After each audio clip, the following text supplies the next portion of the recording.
Luxe Paris, métier d'art, métier de luxe.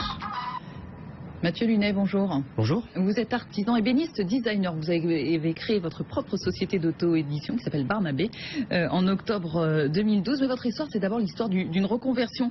Vous avez fait les decks, vous avez travaillé dans une régie pub et puis ensuite l'école Boulle. Pas facile de rentrer à l'école Boulle pourtant. Non, c'est pas facile. Comment on fait? Écoutez, j'ai eu de la chance. Enfin, on passe un processus de sélection pour être pris à l'école Boulle. Je pense que c'est la motivation vraiment qui est le critère clé pour rentrer. Moi, c'est la passion du bois. Je l'avais depuis vraiment tout petit. Mon père avait déjà cette passion, donc je pense qu'il y a un héritage familial derrière tout ça. Et du coup, cette passion m'a suivi. J'ai effectivement travaillé dans une régie publicitaire pendant 4-5 ans. Et puis j'ai eu très vite l'envie de créer une entreprise autour du bois. Donc j'ai décidé de me postuler à l'école Boulle. J'ai eu la chance d'être pris. Et aujourd'hui, j'en suis à ma société Barnabé. C'est une très belle formation effectivement en ébénisterie. Est-ce qu'on se spécialise déjà quand on est à l'école Boulle? Est-ce que vous aviez déjà une idée de ce que vous vouliez faire? Alors moi, oui, je savais ce que je voulais faire parce que j'ai fait l'école Boulle. Pour apprendre le métier d'ébéniste, mais également pour connaître le milieu du bois, le secteur du bois. Comme je venais d'un secteur qui était très différent, j'avais besoin, avant de créer ma société, d'apprendre des nouveaux codes qui étaient... Chaque secteur a ses codes et j'avais justement besoin d'apprendre ces nouveaux codes du secteur. Donc j'ai voulu avoir une vision généraliste du métier d'ébéniste. Je ne me suis pas spécialisé dans la marqueterie ou dans des choses ou la restauration. J'ai voulu garder vraiment une vision globale du métier. Ah oui, ça c'est important. Et donc vous vous lancez dans le grand bain, ça c'était dans les années 2010, octobre 2012, vous créez carrément votre société Barnabé. Et aujourd'hui vous avez un pied en Aveyron, un pied à Paris, vous avez ouvert votre showroom dans le 17e, c'était en octobre 2014. Et l'idée c'est que vous auto-éditez, vous fabriquez, vous éditez, vous faites tout. Pourquoi ? Parce que je trouve que ça me permet d'avoir une plus grande liberté de création. Le fait de maîtriser d'un côté la création, donc vraiment la recherche de nouvelles idées, de nouvelles formes, et de l'autre côté l'édition. Donc c'est vraiment l'idée de ces idées que j'ai eues, est-ce que je peux les produire, est-ce que je peux en faire des meubles commercialisables? Donc là c'est plutôt une question de problématique, de logistique, de marketing, de recherche de revendeurs. Et donc je trouvais que de maîtriser l'ensemble de la chaîne, ça permet d'avoir zéro contrainte, ce qui est une chance, et donc d'avoir la liberté absolue de créer ce qui me plaisait. Alors, ce qui vous plaît, c'est un petit peu de déranger ce qui existe. En tout cas, quand on regarde votre bibliothèque, c'est Zéphyr, hein, cet empilement finalement de rectangles qui tombe. Enfin, vraiment, on a cette impression-là quand on la regarde.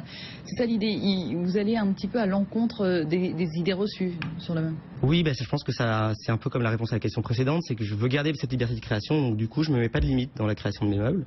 Et cette bibliothèque, effectivement, on est un bon exemple où il y a des gens les ressentis peuvent être très différents, en général ils sont très positifs sur ce meuble, mais effectivement c'était l'idée d'avoir une idée du mouvement dans un meuble, qui en général est un objet fixe, et là je voulais qu'on ressente quelque chose. C'est un peu comme un arrêt sur image, entre une pile de livres qui était droite et qui va tomber par terre, mais on est entre les deux, le moment où il y a ce mouvement, et je voulais figer ce mouvement.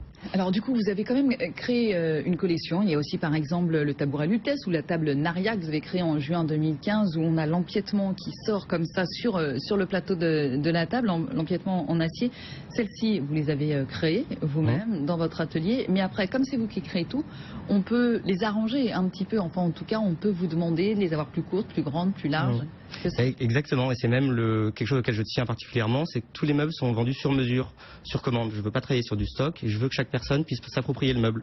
Et puis justement, effectivement, choisir la finition du plateau, choisir la finition de l'acier, changer les dimensions si ça lui plaît, même changer la fonction première du meuble. Une table basse peut devenir un guéridon peut devenir une commode, et plus les personnes se souhaitent s'approprier son meuble, plus j'ai plaisir vraiment pour cette commande. L'idée c'est que chaque personne ait un meuble unique qui lui soit dédié. Je pense qu'aujourd'hui c'est vraiment la personnalisation, c'est un concept qui marche bien. Vous en êtes où? Vous disiez ce que vous aimez, votre passion c'est le bois, Mathieu Lunet. Vous en êtes où? Parce que quand on est en Aveyron, on a le bois sous la main, si j'ose dire.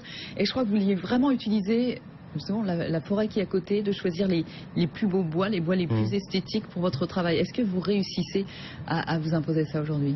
Écoutez, oui, j'y arrive. On a la chance en France d'avoir la deuxième forêt d'Europe, donc on a un potentiel de bois qui est très fort.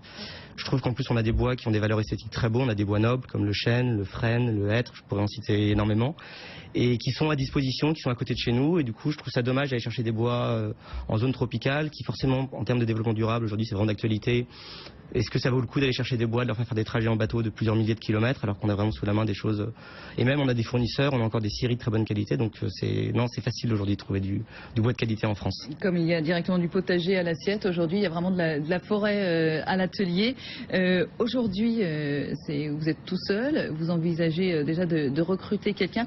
C'est parce que vous êtes déjà sur la transmission, vous pensez déjà à ça, ou c'est parce que vous avez beaucoup de boulot et qu'il faut quelqu'un pour vous aider? Écoutez, je pense qu'il y a un peu des deux. Et il y a effectivement, j'ai beaucoup de boulot, c'est une chance, et du coup j'ai besoin de quelqu'un pour m'accompagner. Surtout, ça va me permettre.